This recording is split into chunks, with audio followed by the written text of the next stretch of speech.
സംസ്ഥാനത്ത് ആശങ്കയായി ജലജന്യ രോഗങ്ങളും പകർച്ചപ്പനിയും. Hepatitis A, വയറിളക്ക രോഗങ്ങൾ എന്നിവ ബാധിച്ച 6 മാസത്തിനിടെ 39 പേരാണ് മരിച്ചത്. ഇന്നലെ മാത്രം 49 പേർ ഹെപ്പറ്റൈറ്റിസ് എക്ക് ചികിത്സ തേടി. പകർച്ചപ്പനിയും വലിയ രീതിയിൽ പടർന്നു പിടിക്കുകയാണ്.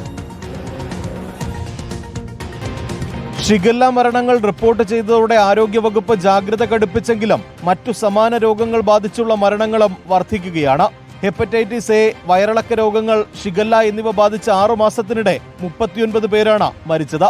ഇതിൽ മരണങ്ങളേറെയും ഹെപ്പറ്റൈറ്റിസ് എ ബാധിച്ചാണ്.